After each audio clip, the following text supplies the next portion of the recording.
So we are now live with a 30-second delay. We're going to pray now. Church. Amen.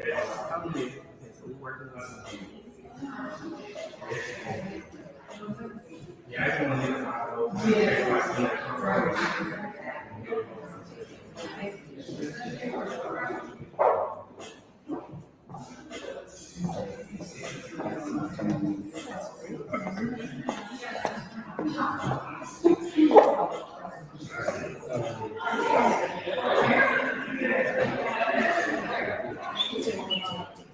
pictures.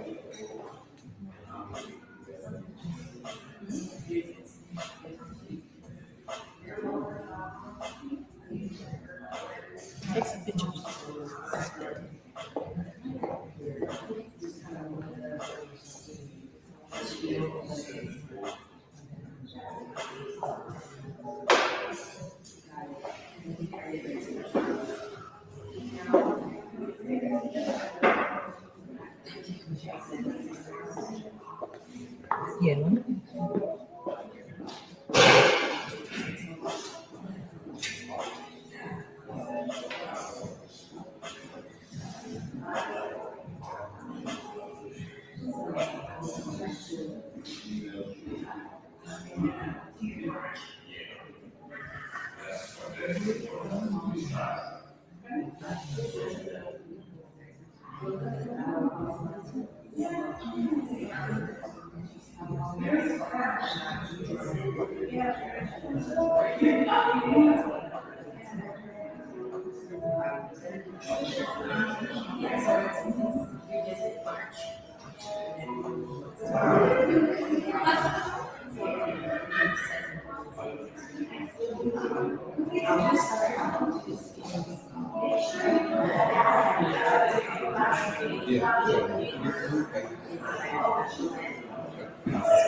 Good evening, everyone. Thank you all so much for coming. We're going to get started in about 2 minutes, so get comfortable, move closer to us.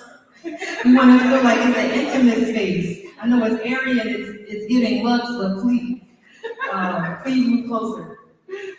Thank you so much for coming. There's refreshments outside if you haven't seen.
All right, good evening, everyone. Such a lovely crowd. Give yourselves a round of applause. Let's start with that.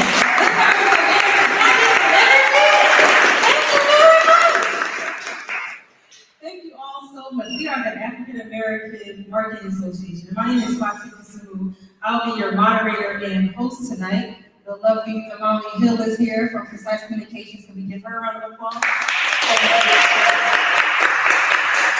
And thank you. Just want to say a special thanks to the person that helped us get this space, Chip from Holy Family HTS. Would you please stand? Thank you so much, Chip, for helping us out today. And before we get started, I just want to give the Office of Voter Registration. Ashley has came here. Thank you so much for coming, and your team. They have a table in the back. I would love to give you 2 to 3 minutes to speak about voter registration at the mic.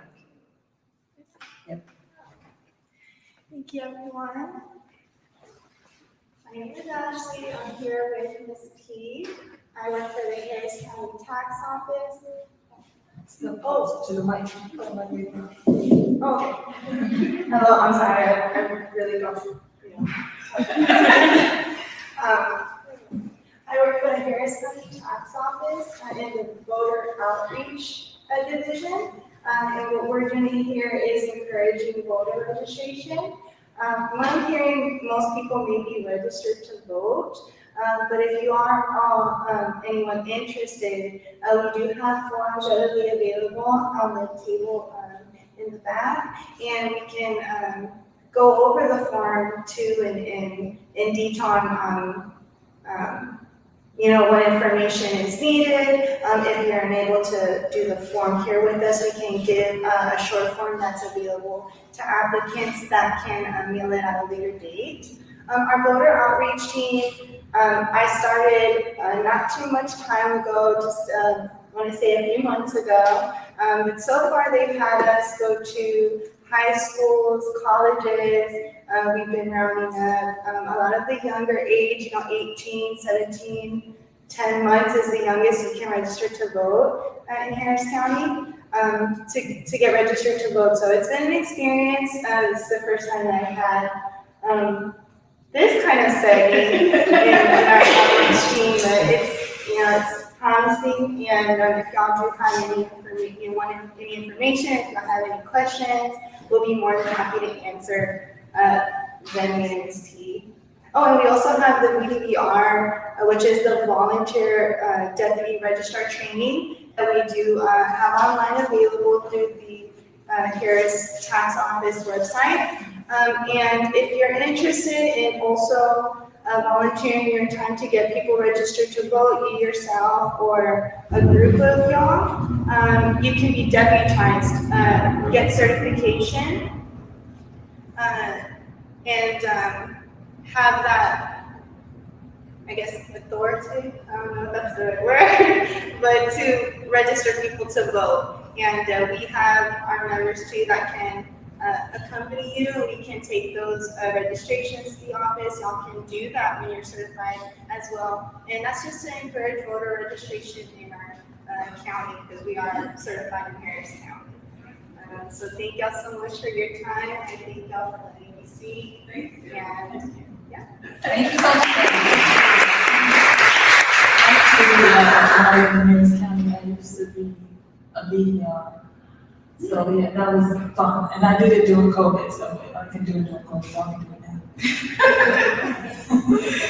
So a couple housekeeping rules. The first one is we will end on time. So we will end exactly at 8. We'll be out of here by 8 o'clock. Bathrooms are outside to your right. And please feel free to take pictures. We are recording live. Hey, YouTube family. Please feel free to record, take photos, post. We welcome that as well. And sign up to become a member. So go to aa-ma.org to learn about our membership. We just have a brand new website that we unveiled, so we really want you to check that out as well.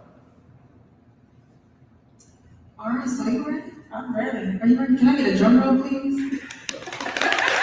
Y'all get a drum roll? Thank you very much. Thank you very much. This is Luxury Branding and Marketing PR. So we have Damali here tonight. So Damali is the account manager for Precise Communications. She's a former news producer turned PR pro. Damali joined Precise in 2022. Damali is an account manager supervising client campaigns day to day. She maximizes her combined journalism and PR experiences to craft and implement strategies that secure press coverage. She has led projects for Lexus, National AIDS Memorial, and the Center for Black Health and Equity, producing broadcast news packages, satellite and traveling media tours, and video content is her specialty. When Damali is not busy developing and executing strategic media plans, she occupies her time by catching up on her favorite TV shows, reading a great mystery, or gathering with friends and family for a good meal. She lives and works in her hometown, Houston. Precise Communications is the premier PR agency specializing in connecting leading consumer brands with multicultural audiences, African American, Black, and the U.S. Hispanic audience. They help clients maximize the business opportunity multicultural consumers offer, 40% brand growth according to Nielsen, by cultivating acceptance, enhancing brand reputation, and capturing greater market share. For more than 20 years, they've been helping influential companies, brands, and organizations connect with both African Americans and U.S. Hispanics through meaningful and culturally relevant communication programs. While others say they are multicultural, they truly are. They boast clients such as Pfizer, Toyota, Lexus, and Coca-Cola. So, let's start with Lexus. That's my favorite luxury car right now. It's not Benz, it's not Beamer, it's not Bentley, it is Lexus. It's mine too. I actually drive a Lexus before I got hired. So this was meant to happen. It was meant to I'm happen. this much closer than getting a Lexus. So Lexus collaborated with the iconic Marvel Studios for the exclusive audible sponsor for the highly anticipated film Black Panther: Wakanda Forever. So I believe this was in September 2022 when they introduced its first battery electric vehicle, the RZ450E. The collaboration connected the Lexus brand across a broader consumer segment, reaching all races and ages, especially its target demographic, millennials. After all, 60% of adults ages 18 to 44 years old consider themselves fans of Marvel Comics.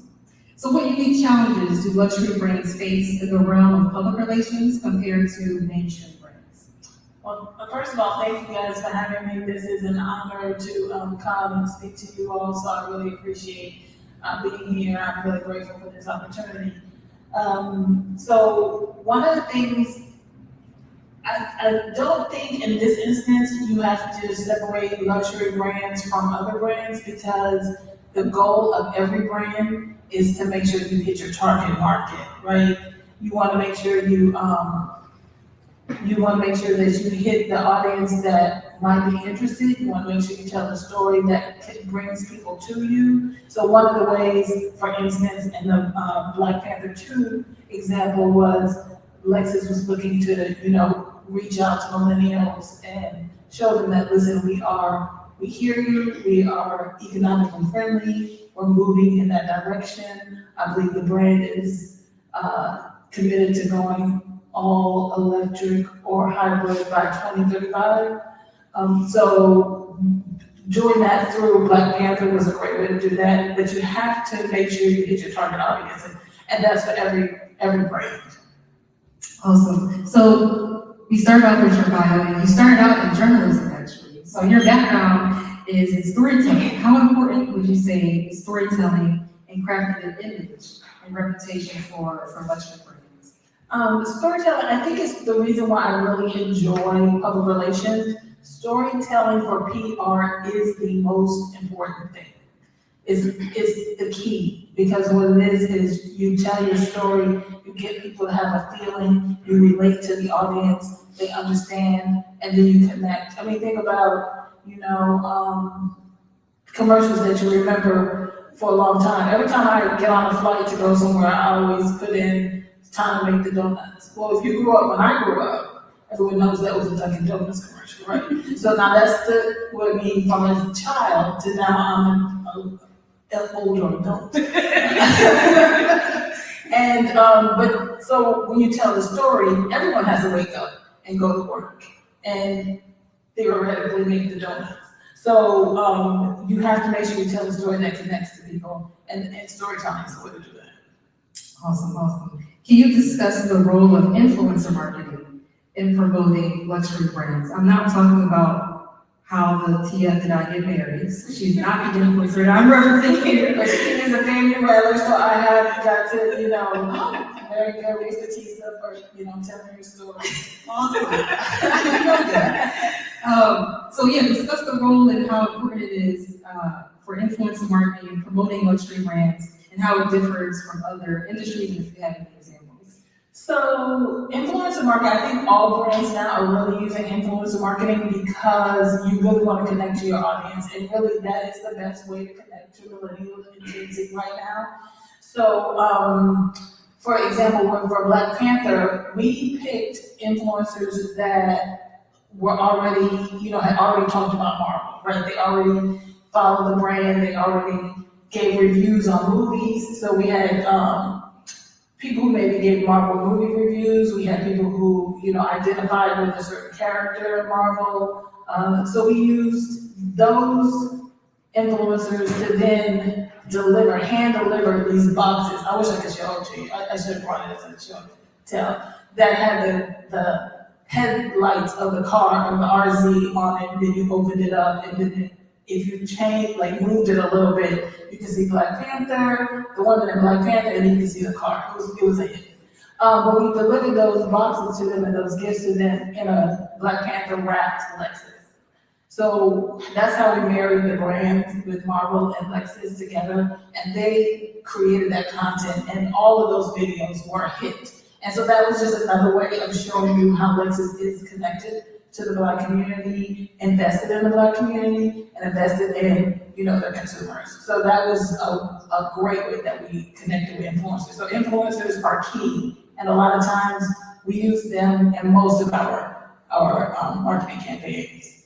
Awesome. So you mentioned a lot about digital, right? Influencer marketing is highly digital. So I'm going to pivot now to what strategies have you found most effective in reaching affluent consumers and maintaining their loyalty. So I'm imagining you all don't spend tons of dollars on a billboard to reach an affluent customer, but please elaborate more on that. So because I'm in public relations, the marketing, we don't get the budget that marketing gets. So I don't get the budget to do a digital billboard, but what I do get is an opportunity to maybe do a video and put it on do a short video. A lot of times we use influencers for that, right? We're really busy and we are juggling a lot of balls, so we use an influencer to show or showcase a product or what the brand is doing or an event, something like that. That's one of the ways we do digital marketing, using digital. We also, online publications, right? So we always share that.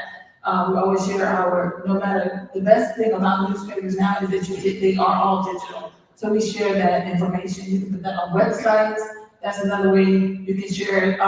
We just did, so Quavo launched White X through Zez, right? So White X is his new white cognac that's come out. And we did a launch party in Atlanta. So when we showcased all the media we got, we just took all those headlines and I backed it up with some music and some shots from the event and posted that. And that is how we show other brands and how I show other people how precise communications can get you the audience, get you the audience through the need. And it's quick, you're just scrolling, you see what I did, you saw it in 40 seconds, but you remember the feeling, you remember the content, and then you go on. So there's a lot of different ways you can use digital.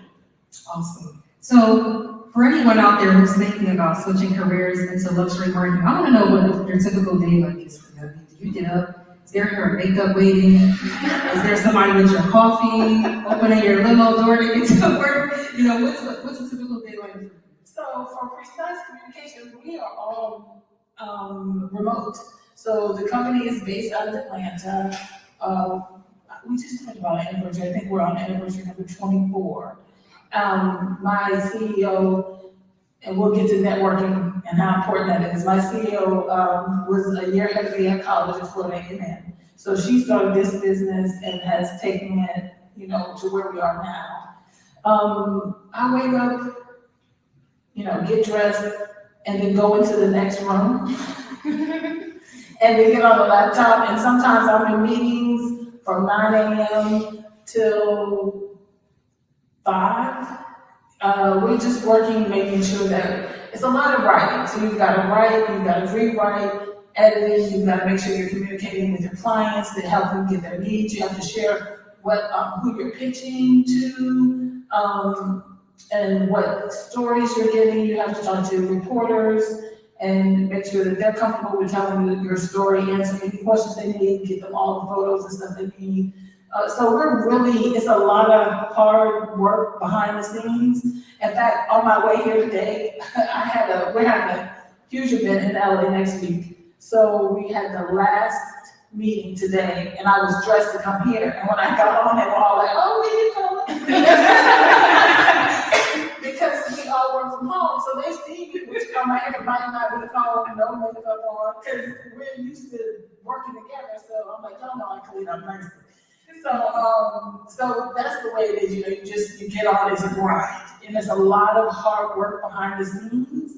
And then, you know, the glory is the pictures and everything like that. But behind that, it was 500 hours of blood, sweat, and tears. But I love it. I enjoy it. And that storytelling is really the thing that makes me enjoy it the most. What are some emerging trends or innovations in luxury brand PR that professionals should be aware of? Emerging trends. I cannot think of any emerging trends right now. I mean, we talked about social media content and social media influencers. I don't know if that's not emerging, but it's more intense now. Like brands get it. They understand that you need people who get up and go to work every day and who are not necessarily celebrities to talk about your products, right? So that is a trend. Also, brands are also understanding that you have to reach out to communities of color, because Black and Hispanic and Asian communities, they have a lot of money. Black people spend a lot of money. Asian people, Hispanic people, the Latino community is very influential, and they're growing, right? So you have to make sure you're reaching out to people of color and making sure you're talking about what's important to them as consumers. And so I think that's the trend. And some, you know, if you look at the headlines, DEI is really in peril right now, but our clients are still looking across the board. Clients, our luxury brand clients, our nonprofits, our GA clients are still looking to make sure they make that connection with people of color. So when we talk about luxury brands, sometimes the elephant in the room is the crisis management aspect. So we've all probably heard of a brand or know of a brand that put something out there that was a little bit tone deaf, that they should have had someone of color on the team to say, do not put that picture there, do not say that word, do not use that slogan. Have you ever come across that in your career? And how do you approach crisis management for luxury brands, considering their often meticulous image and reputation? So here's the thing, and it might shock you, but I would not approach a crisis any different for a luxury brand than a general market brand. Because the key to crisis PR is you want to address the issue, you want to take responsibility for the issue, and then you want to give a solution. So it doesn't matter if it's, you know, the highest brand car, or if it's, just a general product, or even a store or a company. You have to address what happened, apologize, fix it. And you have to give people hard and fast deadlines on how you're gonna do it. Starbucks did a great job in doing that when they had the gentleman in the store. Not Target, but Tylenol, it wrote the book on crisis management. That white paper is still something that's studied in school today. So the brand is the brand, and no brand wants to be looked at as being irresponsible and unfeeling. Do you think influencers assist the brands in crisis management? So I believe it was a few years ago, H&M or one of the luxury brands, I think it was H&M, they had, not H&M, it was Shein. Shein had a swastika on their website. And they took it down immediately because there was an influencer that came out and said, this is not something that you should be selling on Shein for $3, number one.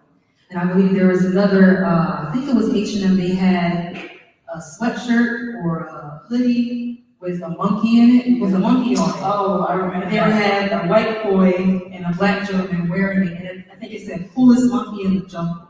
Right. And I believe the rapper The Weeknd actually said, I'm not working with you anymore, H&M, because y'all were putting coolest monkey in the jungle on a sweatshirt. So I'm wondering, should we have more celebrities speaking out on this, or do you think it's the sole job of the company or the crisis management firm or even the company at large to address those type of things? I think it's the sole job of the company and their crisis communications, public relations, or firm that they're using.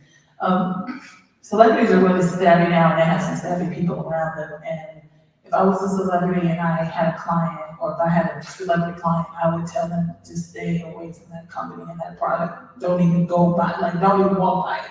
Make sure they're not even accidentally in the background, right? So you can't rely on celebrities. You have to take onus. Companies have to take onus and do the crisis PR and do the work themselves. So if the company doesn't catch it, but the celebrity catches it, I think that's when companies shift and say, we have to do something because we're losing money, because rapper X said, it's not cool, and then all of his following said, you're not cool anymore, we're not buying your brand. So I think that's where the issue comes into place. Are they gonna actually change it, or is it only because a celebrity brought it to light? I think, consumers have a lot of power. So I don't think it's just a celebrity. I think consumers themselves have a lot of power, and companies are listening. And when you start hitting the bottom line, people listen really well, and people lose jobs and policy changes. So, a celebrity like The Weeknd might say this, and it might heighten the attention to it, but it's still the onus on the company to make the change and acknowledge their ignorance in the matter and how they will move forward to make sure it doesn't happen again. Mm-hmm. So we talked about celebrities, let's go back to influencer marketing. In what ways does digital marketing play a role in promoting luxury brands?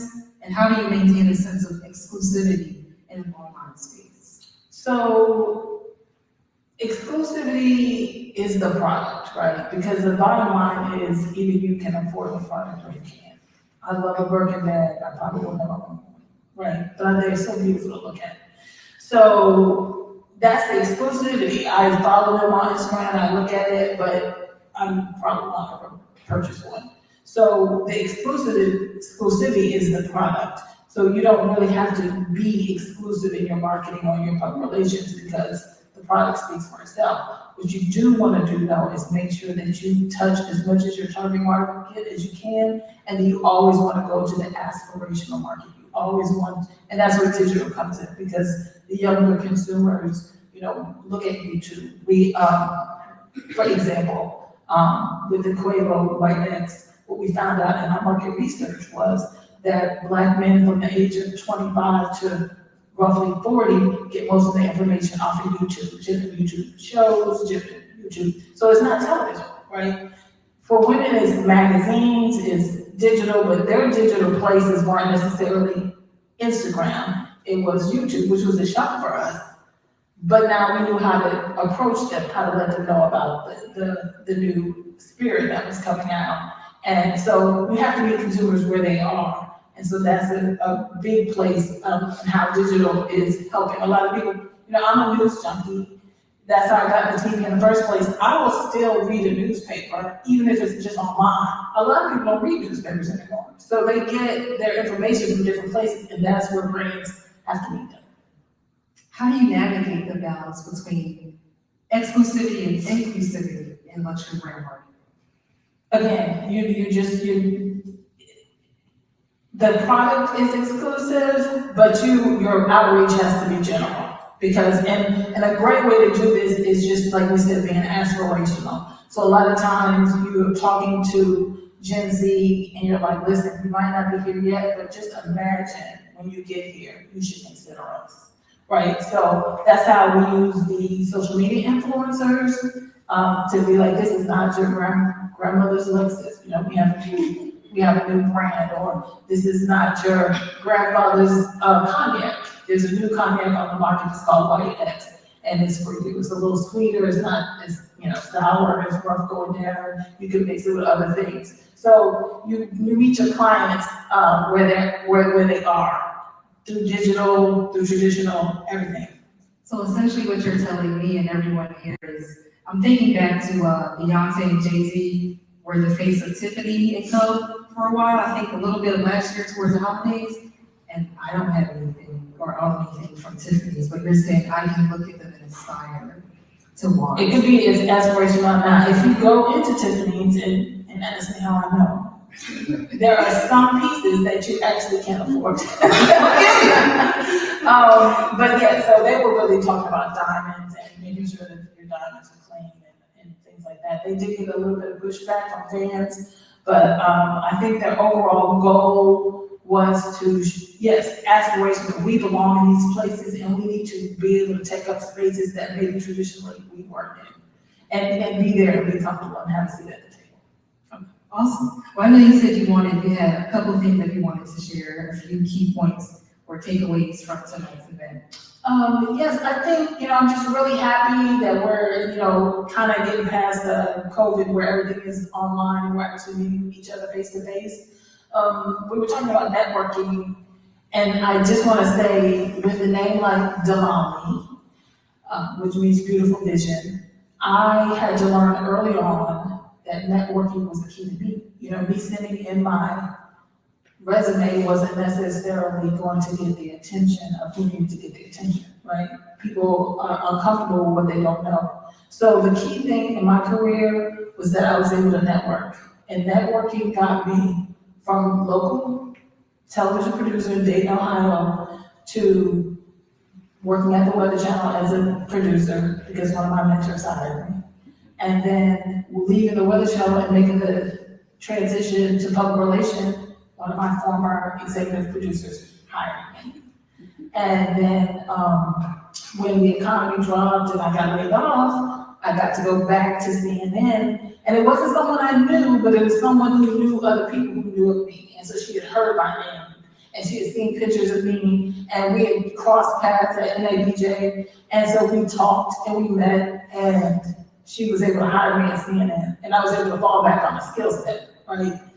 Again, that's the storytelling part of television news and then the producing. So I say all that to say, this is my last connection, was my current job. My CEO was ahead of me in Florida, and she knew I did PR. We would talk about it occasionally, but when we see each other, there's life stuff to talk about, and you're having a good time. She just called me out of the blue one day and was like, can you help me on a project? And I was like, sure. And then she just called me again, and she was like, you're doing this really good on this project. Can you help me on another project? Yes. And then finally she called me, she's like, can you just come work for me? And I was like, yes, I've been waiting to ask me. So this is one of the best jobs I've ever had. I learn a lot, I meet a lot of people, but working on public relations and focusing on multicultural public relations, making sure that people of color are heard and seen, I think is important. So to get to your dream job, don't forget you have got to network, because it's all about who you know and your professional reputation. Yeah, I would add to that how this is our first time meeting, actually. We've been communicating probably for about 2 years now. Yes. So I moved to Houston in the end of 2020, and I was looking for an opportunity in marketing and PR. And one of my mentors, I think Mia Beats, went to FAMU. Yes. And she said, "Oh, Damali lives in Houston. Mom, you and Damali connect." So we connected. We've been saying we're gonna get coffee, we're gonna have tea, we're gonna enjoy, we're gonna talk. This is our first time. First time. But All positive. I forgot that this is my first, time meeting her face to face, because we talked on the phone, we text, we've connected, so I totally forgot to just now that this is the first time we face to face, so yeah, you're right. So that was networking, and so I appreciate being here again tonight, thank you. Thank you, I appreciate you as well. Do you have any final comments or thoughts before we do more networking? No, I think I'm good, but I'm ready if anyone has any questions, I'm ready to answer. Yes. If you have any questions or comments, could you please come to this mic right here? It's automatically on. I'm short. Good evening. So my question is, can you speak to building your book of business and your portfolio leading up to getting a luxury brand client? So I wish I could, I really have to, so let me help. So my CEO is the one who built this company, right? She had already had Coca-Cola as a client. She got Toyota as a client, and Toyota and Lexus, Toyota owns Lexus. And so that was the networking in the business, helped move her to the other side and get the Toyota, Lexus business, if I am correct, I believe. There's more connection to that, but that was her hard work. That was people seeing that, she's an effective leader, she's an effective public relations communicator, and then that got her other business. So that's how it is. And we still, Toyota is still our client. We've worked with nonprofits. We did a huge nonprofit campaign, so we don't turn anybody down. Business is business. We don't like to eat, live indoors, so, but Lexus just happens to be one of our luxury brands.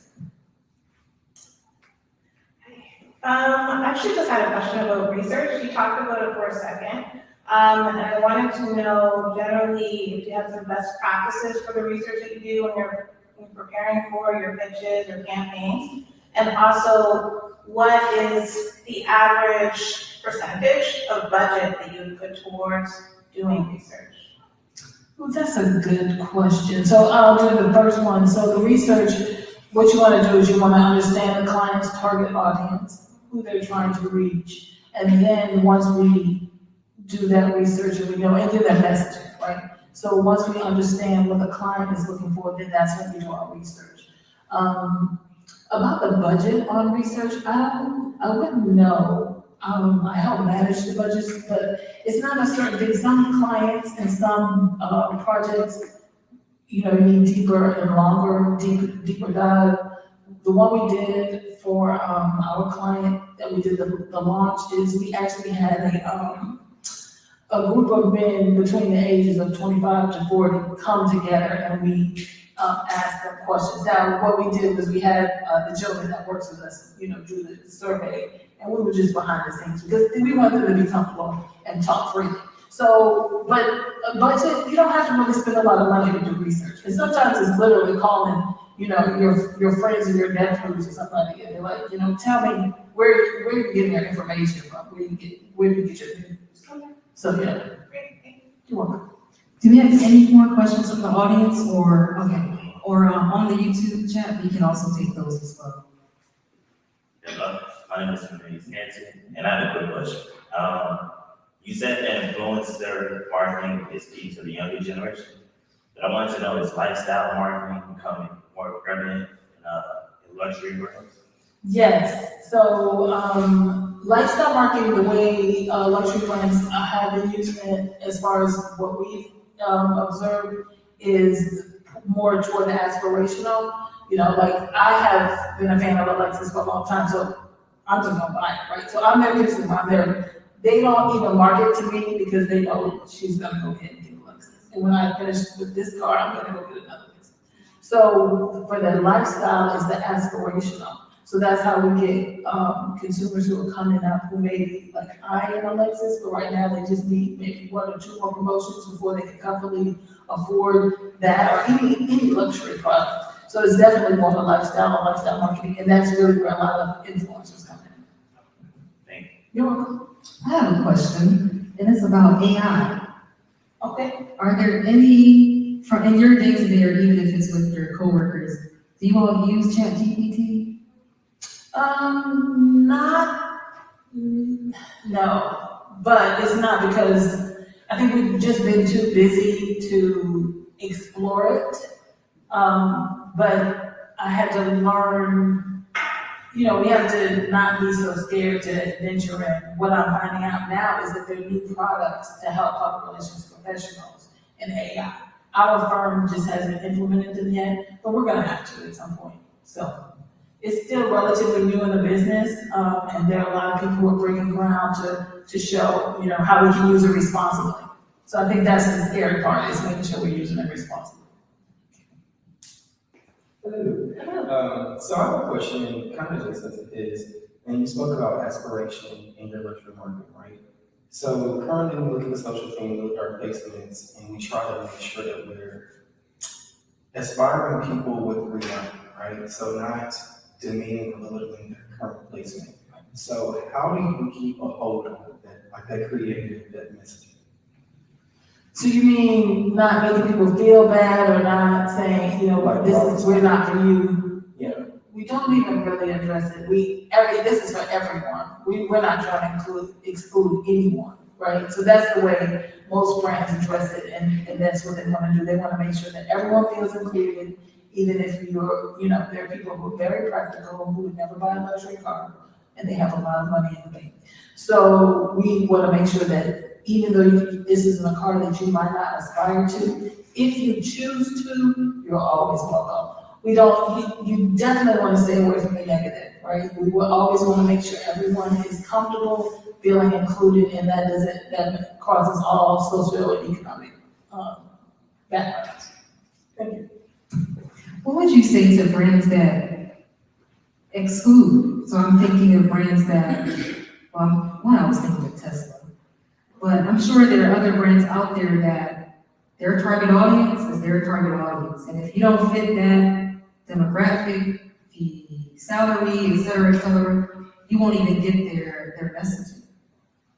I think Tesla's one of those brands that doesn't really have to market. Like I have a lot of friends who are African American who drive Teslas or have owned one in the past. And then when their value went up, they're like, let's sell this. And pay off some bills. So, but Tesla is one of those brands, I think, that they don't even have to really worry about marketing and worry about that. I can't remember the last time I saw a Tesla commercial or even an ad, because they don't have to. So some brands do not have to. They have, if you think about like Hermes, you don't see an Hermes commercial. They may be in a luxury magazine. They have a wonderful social media platforms. But there are just some brands that don't even have to market to people. So I don't know if they're not marketing, I don't know if they're leaving anyone out. They're just saying, we're here for you guys. Okay, Hermes. We have any final questions from our YouTube audience, from our audience on ground here? Any last thoughts? Okay, let's give a round of applause for Ms. Damali Hill. Give yourself a round of applause. Thank you so much for being here tonight. And again, this was put on by the African American Marketing Association. We have our website, aa-ma.org. We're going to have Crystal come and talk about our marketing summit. That is June 6th. So take out your phone, mark your calendar. June 6th will be our amazing marketing summit that we have every year. Hello, everyone. First, thank you so much. It was really good to hear your expertise, and thank you for moderating. And I think it's really exciting the fact that you were talking about storytelling, because our summit this year is going to be June 6th. Yes. Okay, June 6th, and the topic is plot twist, the art of disruptive storytelling. So we, when it comes to marketing, right, it's all about a story, like she said today, right? And so that's the kind of way that you break through the noise. And so we'll be talking about, different ways to break through the noise and be disruptive in marketing. So the speaker applications are live. So if you would like to be a speaker, someone who should be a speaker, they can go to the website. And we now have early bird tickets on sale as well. So June 6th, it's going to be at United Way. So if you have any questions, you can ask myself or Michelle. And I just want to give an opportunity for our president, Michelle Gomez, to say a few words. I'm going to write it to you. Please give a round of applause for her. Thank you so much, Michelle, for your leadership, for your support. We really appreciate you. Thank you everyone for coming out. I'm so glad that we had this topic. Thank you for putting this together. Thank you for contributing. I learned a lot today, especially as we're planning this summit. I'm like, okay, we gotta take a little bit of this, a little bit of that. So thank you. What else? We have a few things in store. I think April, we are planning marketing and mimosas. So, yeah. We can't drink in the church, so we can take it somewhere else. Marketing that outside, but be on the lookout for that. All right. I don't try to do anything. I just thank you. We love Michelle, okay? We love her. So come out April 6th for Marketing Mimosas. We'll be dropping information via our social platforms here soon. Then, that's August. I might have said August. It's April 6th if I didn't say April. Okay, my bad. My brain is breaking. And then April 14th to the 20th, we'll actually have a week of virtual events with the possibility of one physical event. But that is a dive into like creators, so we're going to be exploring their storytelling and giving them some more life. Thank you. Yes, thank you. And then, of course, all of that leading into the Market for the Culture Summit. I'm just so grateful to have this event. I'm so grateful for everyone, the contribution. And if you have any questions, please reach out. I'm here, Ashley's here for membership, Isaiah programs, Crystal's with the summit, and Fatia, extraordinary moderator and programs, fund development. So yeah, thank you. aa-ma.org, aa-ma.org for all of your information. Thank you so much. Thank you so much, and thank you to our YouTube audience. Thank you, John. Thank you, Isaiah. Thank you, Crystal. Thank you, Ashley, all so much, and thank you as being a lovely audience. And last but not least, thank you so much, Chip, for this beautiful space, your tech, your warmth, your kindness. We will be back here again, okay? So thank you all so much. Have a good evening, and let's network. Go be out by your club.